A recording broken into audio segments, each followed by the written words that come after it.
जय माताजी मित्रों, जय श्री राम, जय भोलानाथ। जो घણા મિત્રો કહેતા કે બળદ ઊભા કરવાની ઘોડી આપણે બની ગઈ હતી। ચેન કંપાની વાતે હતી। ચેન કંપો આપણે જૂનો લીધો તો સેકન્ડમાં પણ આયલો નહીં, પછી આપણે નવો લેવો પડ્યો। ઘોડી આપણે બનાવી નાખી હતી કેદુની। હવે આજે મુહૂર્ત કર્યું છે। જો આ બળદને ઊભો કરવી છે, ભરેલી ગયો છે। આગળથી પછી બંધાઈ જાય, અહીંયા ઓલો રસો આવી જાય ને પછી વાંધો ને। અત્યારે દોરી મારી છે આપણે, રસો આજ બપોર પછી બગસરા જાવ લઈ લેવાનો જ છે। બસ ખાલી આધાર રાખો એટલે રસામાં પછી વચ્ચે ગાંઠ પડી જાય અને ત્રાહો જ હાલશે, સમજ્યા? થઈ જા રસો એ મોરથી ત્યાંથી ન કરાય, ઘોડી ઊંચી પકડો ને થઈ જાય। જો બળદ ઊભો કરવી છે, ખોળે આવી ગઈ હતી સુરતથી। સાફ કરી નાખો છે, ખાડા બોરી દીધા છે ટાઈસ નાખીને।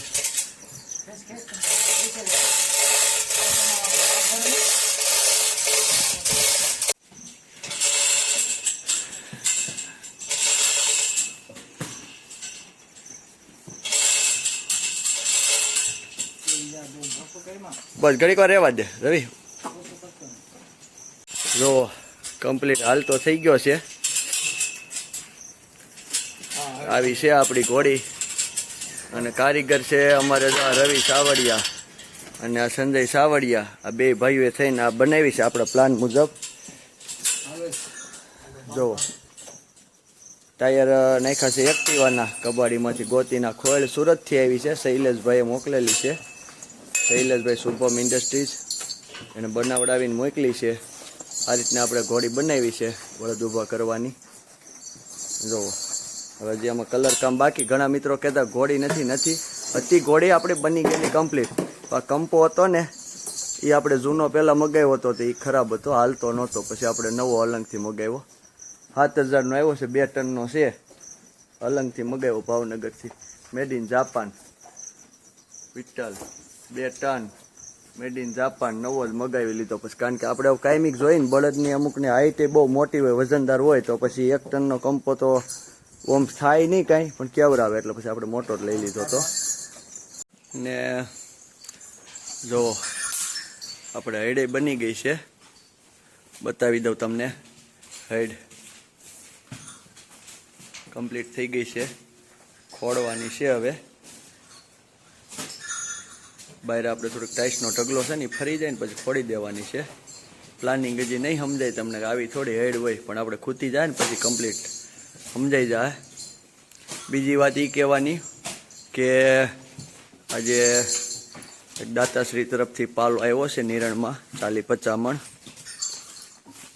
આમ તો આપણે એનો બળદ લઈ આવ્યા હતા, વૃદ્ધ બળદ છે, અને આપણે પહેલાંય કીધું હતું કે ભાઈ પ્રાઇવેટ કોઈ બળદ હોય તો આપણે એના માલિકનું કે ગામનું નામ જાહેર નથી કરવાનું, જેથી એને સંકોચ ન થાય એમ, બીજું કાંઈ નહીં। એ લોકો કમસે કમ આપણને તો આપે છે, છૂટા તો નથી મૂકતા, અથવા તો બીજાને ઓલા વેચે છે જેને, અને રોડે છૂટા મૂકી દે એ લોકો, એવું તો નથી કરતા કમસે કમ।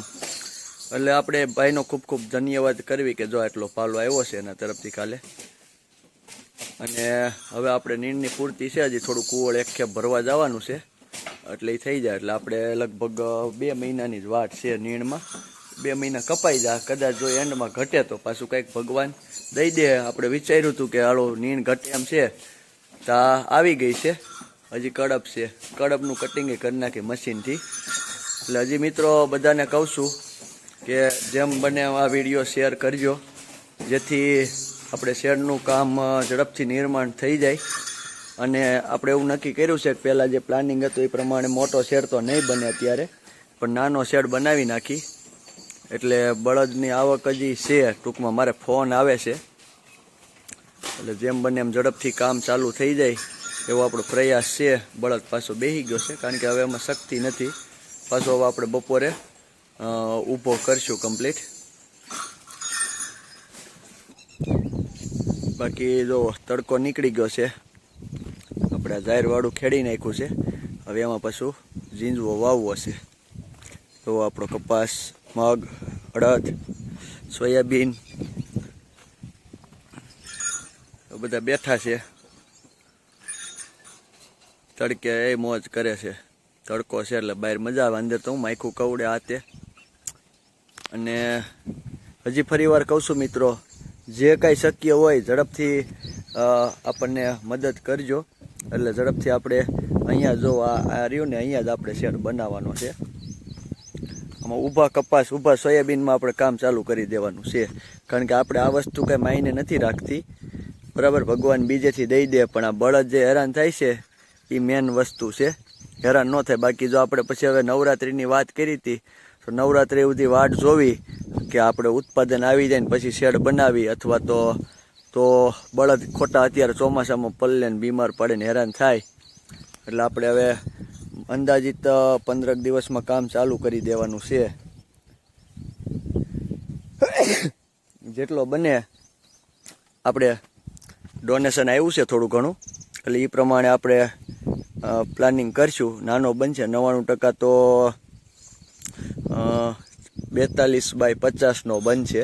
આપણે નકર પ્લાનિંગ હતો 42 ફૂટ પહોળો અને 100 ફૂટ લાંબો, એટલે એકારે 50-100 બળદ હામી જાય એવો પ્લાનિંગ હતો. આ શેડ છે જે મારો પ્રાઇવેટ, આપણે નીણનું ગોડાઉન કરી નાખ્યું 30 બાય 50નો. નિર્ણય જોહે સંખ્યા વધશે એટલે સ્ટોક કરવો પડશે. પાછળનો જે આપણે બળદ માટે બનાવ્યો છે એ આઇસોલેશન વોર્ડ થઈ જાય. બીમાર બધા બળદ છે કે કોઈ ગૌવંશ છે તો એમાં સ્પેશિયલ બીમાર જ એમ અલગ. આ નવો શેડ નિર્માણ થાય એમાં બધે હાજર રાખવાનો એવો પ્લાનિંગ છે. તો બધાને હજી 2 હાથ જોડીને વિનંતી કરું છું કે વિડીયો શેર કરો. અને આ શ્રાવણ મહિનો છે, આપણે ભોળાનાથના મંદિરે તો ડેઈલી જતા હોય, પૂજા કરતા હોય, અને જે પથ્થરરૂપી નંદી છે એની પૂજા કરતા હોય, પણ આ જીવિત નંદી છે ને આનું અત્યારે કોઈ નથી. તો આપણે એના માટે મહેનત કરવી છે.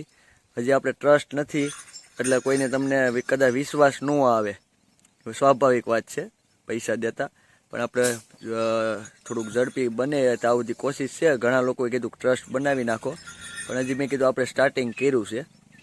ધીમે ધીમે થોડોક વિકાસ થાય પછી સારું પડે એવું છે મિત્રો. હાલો, જય માતાજી, જય ભોળાનાથ.